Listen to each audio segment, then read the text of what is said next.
Rais wa Marekani Donald Trump atangaza ushuru mkubwa kwa mataifa mbalimbali duniani kwa bidhaa zinazoingia nchini humo na kutoka. Hungary yajiondoa mahakama ya kimataifa ya uhalifu ICC kwa kile ilichokiita kushindwa kutekeleza hati ya kumkamata waziri mkuu wa Israel Benjamin Netanyahu. Na katika michezo, wadau wa soka jijini Dar es Salaam watoa maoni yao juu ya fainali ya kombe la shirikisho barani Afrika kwa timu ya Simba kupoteza goli 2-0 dhidi ya timu ya Al Masry, mchezo uliopigwa huko nchini Misri.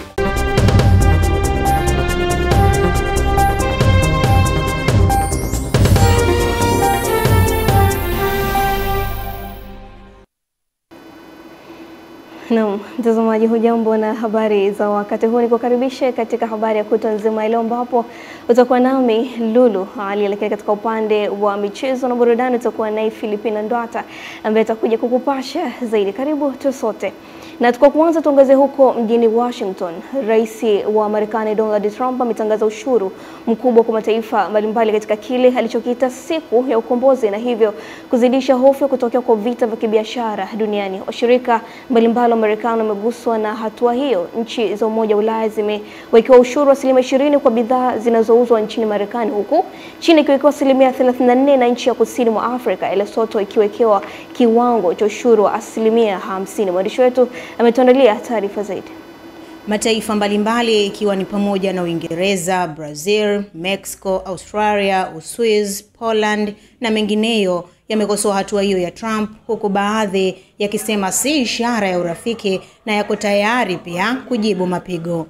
Hata hivyo, utawala wa Trump umesema hautoitoza ushuru wowote mpya Urusi kwa sababu biashara kati ya nchi hizo mbili umepungua maradufu kutokana na vikwazo vya Marekani tangu Moscow ilipoivamia Ukraine.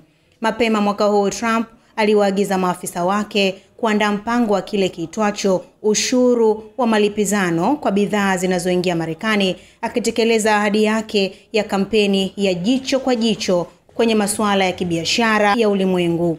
Hayo yanajiri wakati waziri wa mambo ya nje ya Marekani Marco Rubio anatarajiwa hii leo Alhamis kuwasili mjini Brussels nchini Ubelgiji, ambako atashiriki mkutano wa siku 2 na wanadiplomasia wakuu wa jumuiya ya kujihami ya NATO.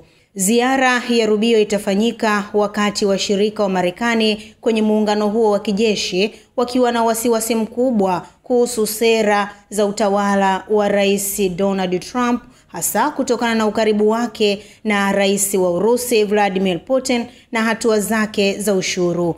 Kwa miaka 75 hadi sasa NATO imekuwa ikitegemea mwongozo na msaada wa Marekani, lakini mambo yamekuwa tofauti tangu kurejea kwa Trump madarakani, huko viongozi wa Ulaya wakihofia hatua za rais huyo wa Marekani wakati wa mkutano wa kilele wa NATO unaotarajiwa kufanyika mwezi Juni nchini Uholanzi. Mimi ni Witness Ngalawa na hii ni Channel 10+.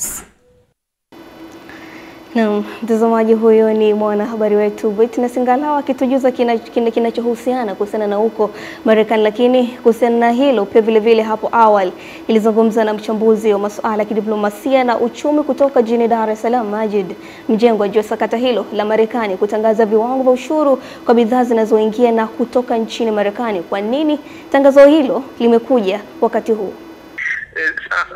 Swali zuri, kwa maana kwamba ni kwa nchi zote, si kwa nchi moja, ni tangazo la kuongeza ushuru kwa mataifa yote duniani, yani ile kiwango cha chini kabisa ni itakuwa ni 10%. Kwa hiyo kila mmoja ataguswa, kama sio ni 10% basi itakuwa zaidi ya hapo. Kwa mfano China imefika mpaka zaidi 40%, ikiwa na maana kiwango cha juu kabisa.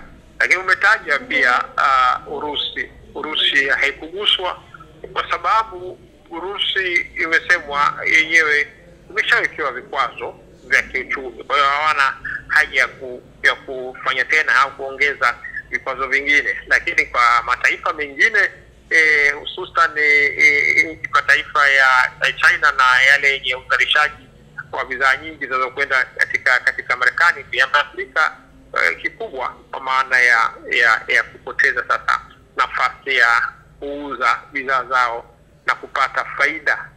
Na lengo kwa Marekani ilikuwa ni, wanasema Trump, ni kunusuru ajira na viwanda vya nyumbani. America First atimiza ahadi yake ya uchaguzi. Sawa. Na hali ya biashara itazidi kuimarika ama kuporomoka kutokana na hili, kwa maoni yako unaona vipi? Mimi kama mchambuzi na kwa kufuatilia chambuzi mbalimbali ikiwemo wachumi, itapelekea hali ngumu, kwa maana ya kupanda kwa gharama za bidhaa, bei zitaongezeka. Hivi ni vita vya kibiashara vimetangazwa rasmi jana, kwa maana hiyo inaitwa trade war. Sasa hivi vita vya kibiashara, athari kubwa huwa inakuwa kwa mtumiaji, mlaji wa mwisho. Kwa hiyo tutaathirika wale ambao ni watumiaji wa bidhaa. Lakini sasa kwa upande wa Afrika na nchi kama ya kwetu Tanzania, kimsingi mwingiliano wa mtu wa kawaida, ile 80% ya Watanzania wanaoishi vijijini na soko la Marekani kubali sana. Hatununui vifaa vikubwa vya mashine za kutoka Marekani au vipuri, au nchi yetu si yenye kuwekeza kwenye zana za kivita za gharama za juu kutoka Marekani. Lakini hata kule kwetu Nyeregete wavaaji wa jeans ni kwa wahesabu au na wahesabu. Sisi wadagaa na ugali wa muhogo, yawezekana wala tusiwe na hofu kubwa, isipokuwa Ulaya sasa ndio wenye kuathirika zaidi, kwa sababu wanatumia sana malighafi, wanatumia sana bidhaa kutoka Marekani, lakini pia na wao wanauza Marekani soko, wanauza pia bidhaa zao katika Marekani. Kwa hiyo shukrani sana Majid Mjengwa kwa wakati wako. Karibu sana, shukrani sana dada. Sana shukrani. Na mtazamaji, huyo ni Majid Mjengwa ambaye nilikuwa nikizungumza naye kuhusiana na sakata hilo la huko Marekani. Kaya zaidi ya 74 katika eneo la Katubuka, manispaa ya Kigoma Ujiji mkoani Kigoma, imezingirwa na maji mengi kutokana na mvua zinazoendelea kunyesha, pamoja na kuathiri miundombinu ya barabara Kagashe na Kibirizi, na hivyo wakazi wa maeneo hayo kuiomba serikali kuwatazama kwa jicho la huruma. Taarifa zaidi na Moja Buhoza anatueleza. Baadhi ya wakazi wa kata ya Katubuka walioingiliwa na maji, akiwemo Joseph Lubuva pamoja na Ramadhani Anzuruni, wameiomba serikali kuwapatia msaada wa kuondoa maji yaliyojaa kwenye makazi yao. Maumivu tunayopitia humu huyajui. Tumeenda kupanga nyumba, lakini watu wanafukuzwa kila siku. Hivi mtu waonee huruma? Juzi hapa Iringa mafuriko yametokea pale, nyumba zimezuiliwa. Serikali imeenda pale, wakaambiwa kwamba tutawapa vifaa vya ujenzi na hela ya kujikimu, na vyakula walipewa. Hapa kuna shida gani? Kuna kitu gani kimejificha, mheshimiwa mkuu wa wilaya? Tuoneeni huruma, ni sisi binadamu vile vile. Kubwa zaidi mheshimiwa la hapa ni kusaidiwa ni jinsi gani, kama ile kauli iliyotolewa na serikali kwamba uwezekano wa kuyahamisha haya maji upo, basi tufanyie hivyo. Bila shaka ni mahali ambapo likubalika kwamba watu wanaweza wakaishi. Sasa hili ni bahati mbaya limetokea. Kutokana na changamoto hiyo, kamati ya ulinzi na usalama ikiongozwa na mkuu wa wilaya Kigoma Dr. Rashid Chuachua imefika eneo la tukio na kuzungumza na wananchi hao, na kwamba serikali inatambua changamoto hiyo na inaendelea kuchukua hatua. Ninakubaliana nanyi kwamba baadhi ya mifereji imeelekezwa huku, ninakubaliana nanyi.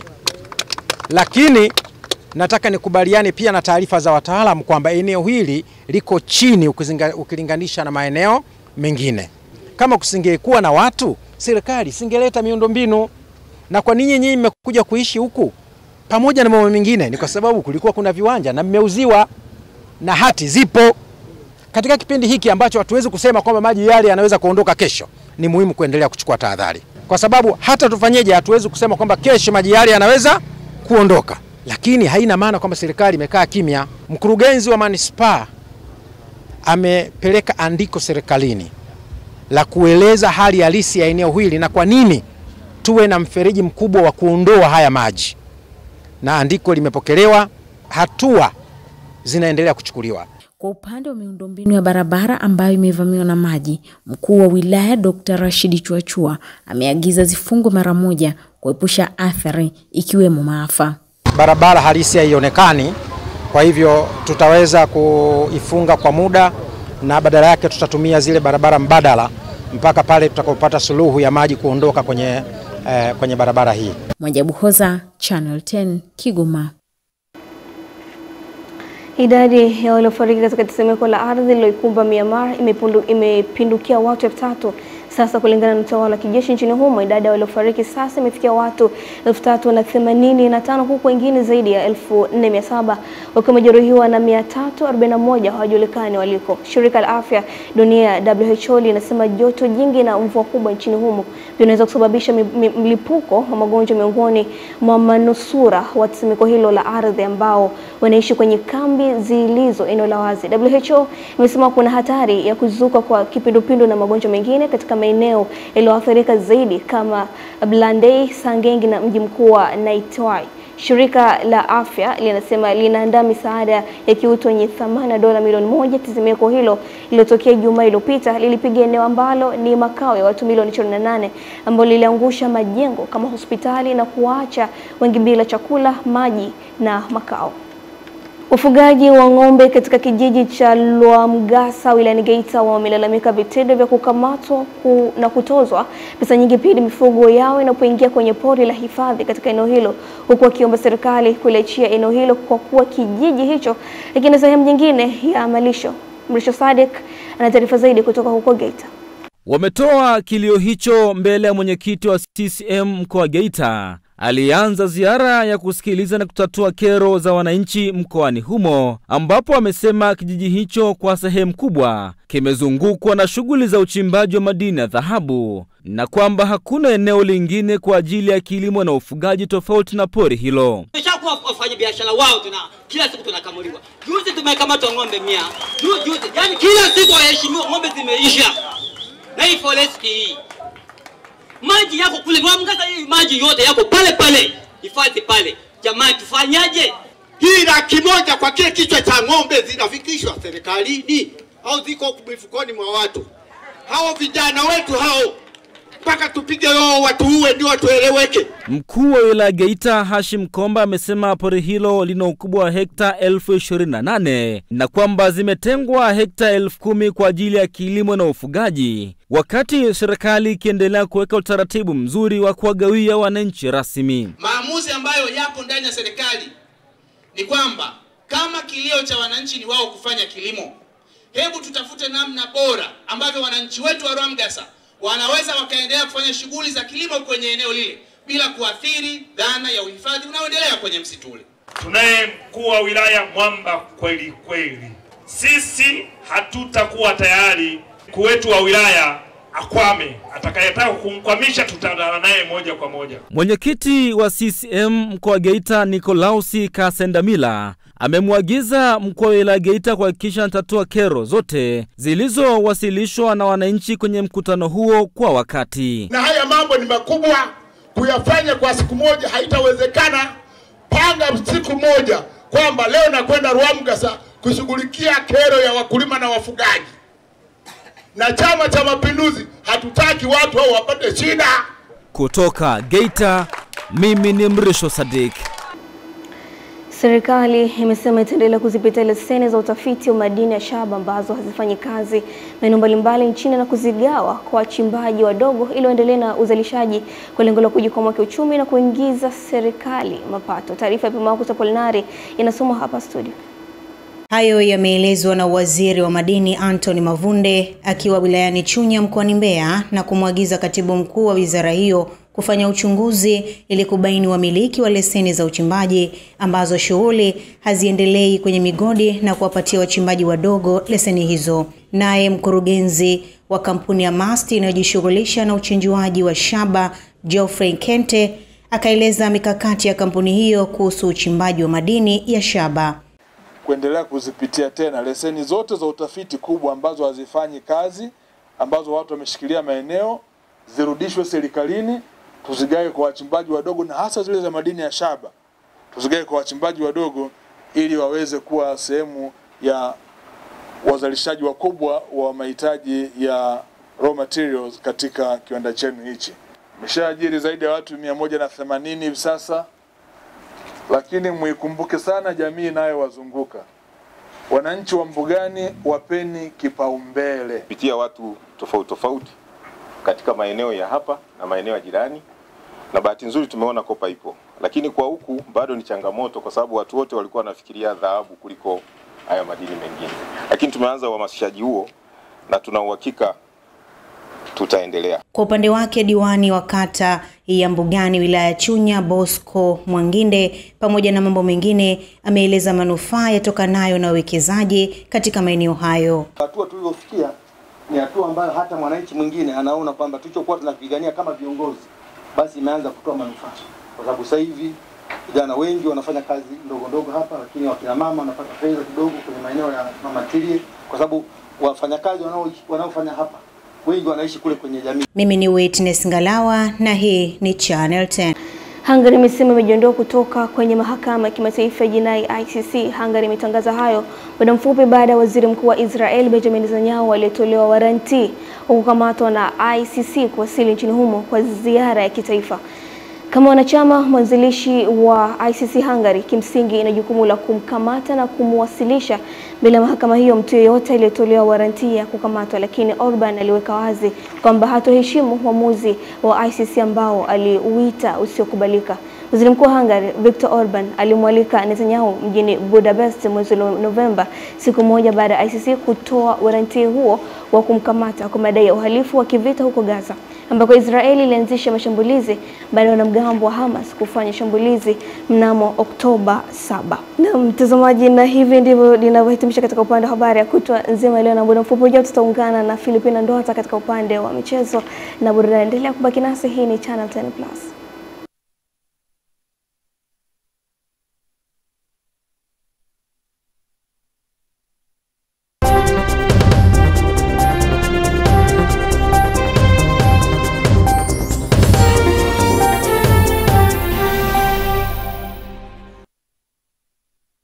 Naam, shukrani sana Lulu Ali kwa habari hizo. Nami niko hapa kukujuza katika upande wa michezo na burudani. Mimi ni Filipina Ndwata au waweza niita Fina hapo. Karibu tuwe sote.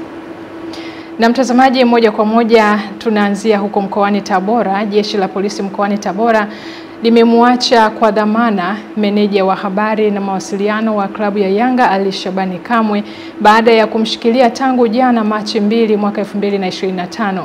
Ali Kamwe ameachiwa huru baada ya mahojiano kwa saa kadhaa na jeshi la polisi mkoani Tabora kutokana na kauli alizozitoa Aprili 1 mwaka huu mwaka 2025 juu ya viongozi wa serikali kuelekea mchezo wa ligi kuu wa NBC uliochezwa jana Aprili 2 kwenye uwanja wa Al Hassan Mwinyi.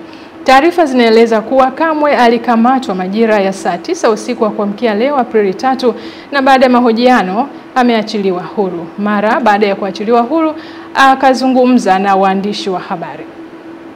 Shaniona kiu ishakata. Uko vizuri kabisa. Na mimi alhamdulillah niko vizuri kabisa. Bara mimi nashukuru sana ndugu zanguni. Naondoka sasa hivi tunaelekea Dar es Salaam inshallah. Tuombeane kheri na nyinyi mfike salama. Tuende majukumu mengine ya kuijenga nchi. Kwa hiyo nawashukuru sana ndugu zanguni. Wengine mlikuwa mmerudia leo, si ndio? Lakini mmeghairi mmebaki. Kwa hiyo nawashukuru sana, basi tutakae safari njema, tukutane Dar. Kizazi tulikuwa na timu moja tu. Sio sasa na timu moja ndio tushakilipa. Na tumeenjoy. Azam timu mko mpira football kawaida. Sisi tulikuwa na kisasi na timu moja na tumekilipa na tumeenjoy. Alhamdulillah.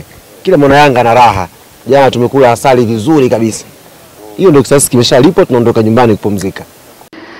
Na mtazamaji, ni maneno yake hayo msemaji wa timu ya Young Africa Ali Kamwe. Na sasa tuangazie taarifa nyingine. Mara baada ya klabu ya Simba ya jijini Dar es Salaam kupoteza mchezo wa kwanza wa robo finali wa kombe la shirikisho kwa magoli 2-0 wakiwa ugenini dhidi ya Al Masry ya nchini Misri, wadau na mashabiki wa soka nchini wameeleza kuwa na imani kubwa na klabu hiyo kupata matokeo mazuri katika uwanja wa Benjamin Mkapa na kufuzu hatua ya nusu finali. Mwanamchezo wetu anatujuza zaidi.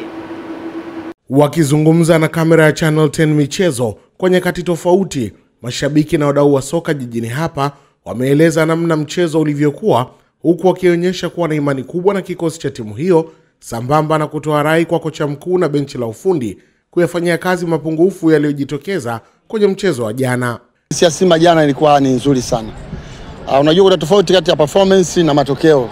Jana Simba hawajapata matokeo lakini waliperform vizuri sana. Unapoperform vizuri na ukashindwa kupata matokeo, mwalimu unakuwa na mwanzo mzuri wa kuanzia kwamba nimekosea hiki, kwa nini nimefungwa. Kwa hiyo kwa namna moja au nyingine kwamba performance ilikuwa nzuri, kilichokubakia jana Simba ni kupata matokeo. Sasa Simba wana nafasi kubwa. Mimi nasema wana nafasi kubwa. Pamoja wanasema kwenye mpira lolote inaweza kutokea, lakini asilimia kubwa ya kupata matokeo hapa Simba wanayo. Timu yetu kama Simba nafikiri na timu zetu za Tanzania mara nyingi sana zishafikia stage kama ile, huwa hawaelewagi maana ya hatua ile katika michezo. Unapofikia kwenye hatua ile lazima ujue kwamba pale unataka nini. Simba wanacheza mpira wa jana kama vile wanacheza ligi ya nyumbani, bwana, wanaonyesha labda wanataka kitu gani. Mimi naamini sana kabisa kwamba matokeo yale yanaweza kubadilika. Iwapo kama Simba atatia uzito kwenye huu mchezo, wale jamaa wanafungika kabisa. Kwani Simba ametengeneza nafasi ngapi?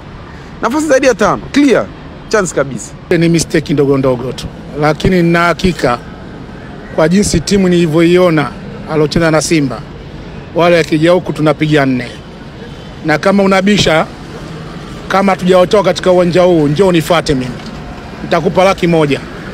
Game mimi naona bado iko on, japokuwa wale wamepoteza kwa mchezo wa kwanza, lakini kwa mchezo wa nyumbani wa marudiano ni baadhi ya vitu vichache ambazo wao wakiweza kuvirekebisha wanaweza kupata ushindi. Mchezo huo wa marudiano unatarajiwa kuchezwa mnamo tarehe 9 mwezi huu katika uwanja wa Benjamin Mkapa, ambapo Simba wanahitaji ushindi wa magoli zaidi ya 3 kuiondosha mashindanoni Al Masry ili kuweza kutinga katika hatua nusu finali, huku Simba ikiwa klabu pekee Tanzania kucheza robo finali 6 za mashindano ya klabu bingwa barani Afrika pamoja na kombe la shirikisho. Salum Pelembo, Channel 10 Michezo, Dar es Salaam. Naam, hayo ni maoni ya baadhi ya mashabiki wa klabu ya Simba. Na sasa tuelekee mkoani Tabora. Mafunzo ya makocha kwa daraja la awali ya mpira wa kikapu yanatarajiwa kufanyika mwezi huu tarehe 11 wilayani Ukerewe mkoani Mwanza sambamba na mkoani Tabora, yakiwa na lengo la kuendeleza na kutoa utaalamu mpya wa makocha wa mchezo huo. Tupate taarifa zaidi. Wiki ijayo tarehe 7 mpaka tarehe 11 hivi tutakuwa na mafunzo ya awali, mafunzo kwa makocha ambao ni level ya awali kabisa. Tunatarajia kufanya mafunzo haya katika wilaya ya Ukerewe katika kituo kipya cha kisasa kabisa cha michezo kinachojulikana kama Peace Sports Arena. Tutafanya mafunzo kwa makocha wa mpira wa kikapu, na swala zima hili linasimamiwa au limetayarishwa kwa kushirikiana kati ya Mambo Basketball, chama cha mpira wa kikapu mkoa wa Mwanza, Peace Sports Arena na ofisi ya michezo ya wilaya. Kwa hiyo tutatarajia tuwe na makocha wengi tu ambao watahudhuria mafunzo haya, na pia tutakuwa na mafunzo ya mpira wa kikapu kwa wachezaji vijana katika wilaya hiyo. Kwa hiyo ni jambo ambalo Mambo Basketball tunaenda kulifanya, na baada ya wiki hiyo tutakuwa na mafunzo mengine tena mkoani Tabora, ambapo tutakuwa katika wilaya ya Igunga, napo tutakuwa na walimu makocha wa mchezo. Kwa hiyo na watafanya kozi hiyo ya ukocha kwa mpira wa kikapu ikiwa ni hatua za awali, na hili ni katika mwendelezo wa mafunzo kwa walimu wa mpira wa kikapu ambao yamekuwa yakifanywa kupitia chama cha makocha wa mpira wa kikapu Tanzania, tukishirikiana karibu na commission ya makocha ya mpira wa kikapu Tanzania. Nafikiri kwanza labda nirudi nyuma kidogo kwamba chama cha mpira wa kikapu Tanzania kwa maana TBF ina commission zake, ambao kuna commission ya makocha wa mpira wa kikapu na pia kuna chama cha makocha wa mpira wa kikapu Tanzania. Kwa hiyo kwa pamoja tulikubaliana tukatengeneza mtaala na tukatengeneza zile tunaita national levels, kwamba makocha wanaojifunza kwa mara ya kwanza itakuwa ni level ya awali, level ya pili itakuwa ni national level 1, alafu tutakuwa na national level 2, na baada ya hapo sasa ndio tunaingia kwenye FIBA level 1, level 2 na kuendelea. Kwa hiyo mafunzo kama haya yamekuwa yakifanyika sana katika baadhi ya mikoa hapa Tanzania, hapa Dar es Salaam, Mwanza, Arusha na mikoa mingine, lakini sasa hivi tunaendelea kusambaza hicho kitu, na lengo kubwa ni kuhakikisha kwamba wachezaji wengi wanaoibukia ukizingatia sasa hivi tunataka at least turudi mpira wa kikapu uanzie kwa wachezaji ambao kwenye shule za msingi. Kumekuwa na tatizo kubwa la makocha katika maeneo hayo, kwa sababu wachezaji au mchezo unaibuka kwa kasi na makocha wamekuwa wachache. Kwa hiyo lengo ni kuhakikisha kwamba wachezaji wanapoanza kucheza mpira wa kikapu wanafundishwa na makocha sahihi, wanafundishwa mbinu sahihi ambazo watakuwa nazo, kwa sababu tunaamini kwamba kwenye grassroots ndio eneo la muhimu sana la kuzingatia. Waka wanasema wakati unapanda mbegu shamba lazima umelitayarisha vizuri. Kwa hiyo focus yetu kubwa kwa sasa ni hapo. Timu ya taifa ya Tanzania chini ya umri wa miaka 19 ya mchezo wa kriketi imeendelea kung'ara katika mashindano ya kuwania kufuzu kombe la dunia ukanda wa Afrika yanayofanyika nchini Nigeria mara baada ya kushinda michezo mitatu kati ya mitano na kuongoza ligi. Taarifa zaidi na mwanamichezo wetu. Taarifa hiyo imetolewa na afisa habari wa chama cha cricket Tanzania Atifu Salim wakati akizungumza na Channel 10 Michezo na kueleza maendeleo ya timu hiyo ambayo imekuwa na matokeo mazuri, huku akiweka wazi mipango kwa timu ya vijana. Weza kuibuka washindi katika hizo mechi tatu, inatokea katika nafasi nzuri, tunaongoza hiyo ligi, tumebakisha mechi 2 na leo tunacheza na timu ya Kenya pia ambao hawajapoteza mechi. Kwa unaweza kusema kwa kiwango fulani kwamba ni mechi ya mtoano, na nadhani mechi ya leo pia itaweza kuamua nani timu gani itakayoweza kwenda kombe la dunia, na lengo la 90 kuweza kuwalinda hawa under 19, kwa sababu hapa nyuma tulikuwa hatuna ule mpango wa kuweza kuwa feed under 19 mapema katika national team. Kwa hiyo na mara nyingi hiyo ilikuwa ni kwamba kipindi cha zamani kambi ilikuwa inakuaga wakati inatokea tournament, lakini sasa hivi tunataka tuweke kambi endelevu, kocha ambaye atakuwa ana team. Pia Atif Salim amebainisha umuhimu wa mashindano makubwa kama hayo ya kimataifa katika kuongeza motisha na mwamko mkubwa kwa vijana wa Kitanzania. Vijana wengi hasa hawa ambao wapo katika programs za development katika mashuleni, wanapokuja kuona kwamba under 19 timu yetu ya vijana wanafanya vizuri namna hiyo, wao pia wanaingia na ile ari na motisha ya kuweza kufanya vizuri katika michezo yao wanaoanzia za development, ili waje mimi siku moja pia nataka nije nicheze timu ya taifa. Kwa hiyo imeweza kupa motisha kubwa sana vijana hawa wadogo ambao wanakuja na bani kizazi kinachofuata. Nadhani mafanikio yao na kwa neema za Mwenyezi Mungu, kama tukiweza kufuzu kwenda kombe la dunia, itakuwa ni mwamko mkubwa sana kwa cricket kwa hapa Tanzania nzima. Witness Matiku, Channel 10 Michezo. Na mtazamaji, baada ya taarifa hiyo, na sasa ni ule wasaa wa habari za michezo kimataifa.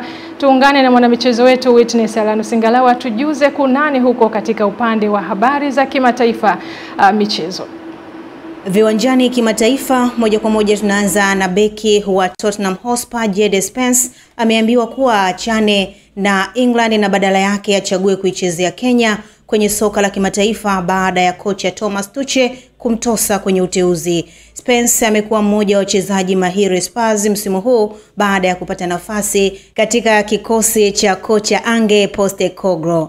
Beki huyo wa pembeni mwanzoni alikuwa akiwekwa benchi na kocha huyo raia wa Australia, lakini baadaye alionyesha kiwango bora kabisa na kupata nafasi ya kucheza kwenye kikosi cha kwanza cha miamba hiyo ya London. Hata hivyo, kiwango hicho ambacho kiliwaaminisha wengi angechaguliwa na Tuchel kwenye kikosi chake cha Three Lions kwa ajili ya mechi za Albania na Latvia imekuwa tofauti kwa kuachwa kutokuchaguliwa. Jambo hilo halijamkatisha tamaa beki huyo, akimwambia beki wa zamani wa Manchester United na England Rio Ferdinand kwamba bado ana matumaini makubwa ya kuichezea Three Lions kwa siku za baadaye, hivyo atazidisha kupambana ili kupata nafasi kwenye timu hiyo. Lakini star wa zamani wa Kenya Taiwo Atieno ana mawazo tofauti, yeye akimtaka Spurs kufikiria kuichezea Harambee Stars kimataifa baada ya sasa kunolewa na aliyekuwa kocha wa Manchester United Benny McCarthy. Mimi ni Witness Ngalawa na hii michezo kimataifa Channel 10 Plus. Na shukrani Witness Alan Singalawa, mwanamichezo wetu. Na mtazamaji, tukiachana na taarifa hizo katika upande wa habari za kimataifa, na sasa tuangazie taarifa kutoka mtandaoni. Baada ya kupokea kichapo cha mabao 2-1 kati ya kikosi cha Fenerbahce na Galatasaray, kocha wa Fenerbahce Jose Mourinho amfinya pua kocha wa Galatasaray. Katika tukio hilo, Galatasaray wanamshutumu kocha Jose Mourinho kwa kumshambulia kocha wao Okani Buruku kwa kumvuta pua. Tukio hilo lilitokea baada ya filimbi ya mwisho ya mchezo huo kwenye uwanja wa Sukru Sarakoglu nchini Uturuki. Makocha wote walienda kuwapongeza waamuzi na kuanza kuondoka, ambapo Mourinho alionekana akimnyatia Buruku kwa nyuma na kisha kumfinya pua na kusababisha kocha huyo kuanguka chini, huku mikono yake ikiwa imefunika uso wake. Kitendo hicho kimezua maneno mengi kwenye mitandao ya kijamii, huku wengi wakishutumu Mourinho kwa kukosa nidhamu. Baada ya tukio hilo, makamu wa rais wa klabu ya Galatasaray Metin Öztürk alisikika akiongea kwa ukali akisema Mourinho anaichukuliaje Uturuki katika ulimwengu wa soka.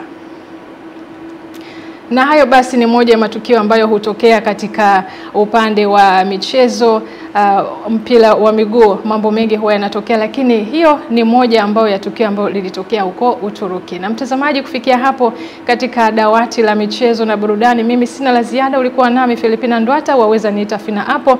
Nikurudishe kwake Lulu Ali aende kuhitimisha habari za kutwa nzima ya leo.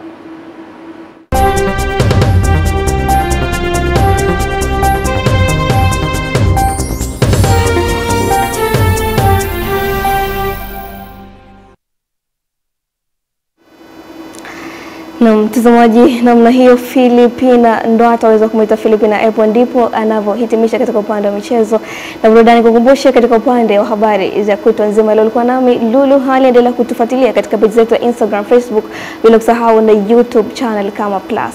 Subscribe, share bila kusahau na kucomment. Kwa wakati mwingine, uwe na usiku mwema.